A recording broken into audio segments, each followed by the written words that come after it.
Бұл қысқа және маңызды бейнеде мен сіздерге біз мақсат қойғанда жасайтын бір қателік туралы айтамын, және де сол қателіктен смарт техникасы арқылы арылу туралы айтамын. Және жаңа жыл келе жатыр. Сондықтан келесі жылға мақсаттарды қою керек. Содан осы бейненің соңына дейін көріңіз. Сіздермен Алдияр, бастайық. Басында мен өз қателіктерімді айтайын. Мен 2019 жылдың 1 желтоқсаны мақсаттарды қойдым.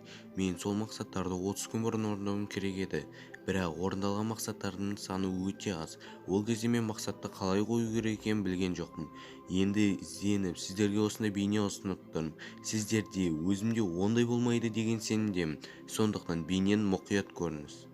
Біз өмірімізді өзгертеміз деп мақсат қойғанда, кәсіби жағынан болсын, спорт жағынан болсын, өзімізді дамыту жағынан болсын, біз әрқашанда бір қателікті жасаймыз.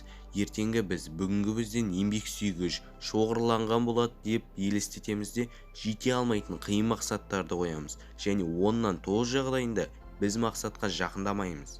Және де жетістік болмағаннан бізде мотивация жоғалады және өзімізге сенімділік азаяды. Мақсатқа жетпеу бұл қалыпты болып кетеді. Бұның себебі біз мақсатты дұрыс қоймаймыз. Біз өз күшімізді асыра бағалаймыз және бәрі өзінен өзі орнына келе қалады деп ойлаймыз. Осының орнына біз қолдана алатын, жетістікке жете алатын және кез келген кішкентай жетістік бізді алға итермелейтін техника. Ол смарт техникасы. Бүгінгі бейнеде мен смарт техникасын толық талдағым келіп тұр. Смарт мақсат қоюдың бірінші талабы ол нақтылық. Біздің әрбір мақсатымыз нақты болу керек. Мысалы, ақылды болу. Бұл түсініксіз болып естіледі және әркім әртүрлі қылдырып түсінеді. Ал кругозорды үлкейтуге көп кітап оқу деп алсақ, онда бұл нақты мақсат. Келесі ол мақсат өлшенілу керек. Көп кітап оқу. Бұл қанша кітапты оқу? Біріншісіне жылына 10 кітап оқу болуы мүмкін, басқасына 50 кітап оқу болуы мүмкін. Және мақсат қолжетімді болуы керек. Көбімізде осы жақта қателік кетеді. Біз барлығын бірден алғымыз келеді. Күшті ғой, бір айда 100 кітап оқып 5 компания ашып өзімізді өзгерту туралы ойлау. Үлкен, қолжетімсіз мақсаттар басында бізге үлкен мотивация береді. Бірақ шамалы уақыттан кейін біз шамалы болсын мақсатымызға таянбағанымызды түсінгенде барлық мотивация жоғалып кетеді.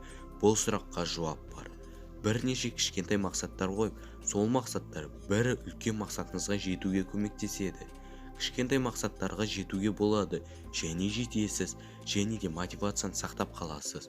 Егер сіз соңғы жылы 10 кітап оқысаңыз, онда келесі жылы 100 кітап оқу деп емес, 20 кітап оқу деп мақсат қою керек. Егер көбірекке дайынмын десеңіз, онда күшті. Келесі талап ол мақсат маңызды болу керек. Түсіну керек, сіз мақсатқа жеткеннен кейін не алатыныңызды, онда не үшін істейсіз? Егер сіз кітапты жай оқу үшін оқысаңыз, онда сізге кітаптың не пайдасы тиеді? Керек емес, қызық емес кітаптарды оқитын боласыз. Содан уақытыңыз жайдан жай кетіп қалады. Ал егер сіз кітаптан не алатыныңызды түсініп оқысаңыз, онда үлкен пайдасы тиеді.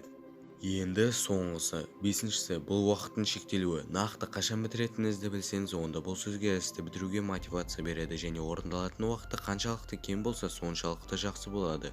Бірақ орындауға мүмкін емес уақыт аралықтарын қоймаңыз.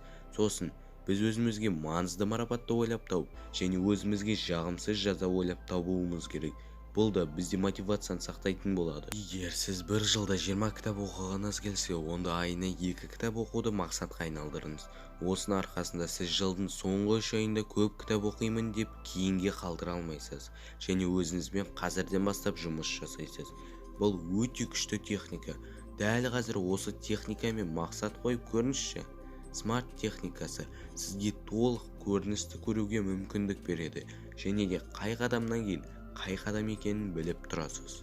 Келе жатқан жаңа жылдарыңызбен. Біз әрбір жаңа жылда бір үлкен нәрсе істейміз деп келесі жылға жоспарлап қоямыз, бірақ одан ештеңе шықпайды. Енді осы бейнеден мақсатты дұрыс қою туралы білдіңіз. Содан мақсат қою арқылы сіз келесі жылыңызды өзіңізге жоспарлағаныңыздай өткізесіз деп сенемін. Сосын жақындарыңызбен бөлісіңіз. Себебі жақындарыңыз мақсат қойып алдыға жылжуды бастаса, онда сіз сондай ортада алға жылжи бастайсыз. Бұл өзіңізге үлкен пайдасын тигізеді. Алғысыңызды лайк пен арнаға тіркелу арқылы білдіріңіз. Және смарт техникасы туралы не ойлайсыз, сол туралы пікір қалдырыңыз.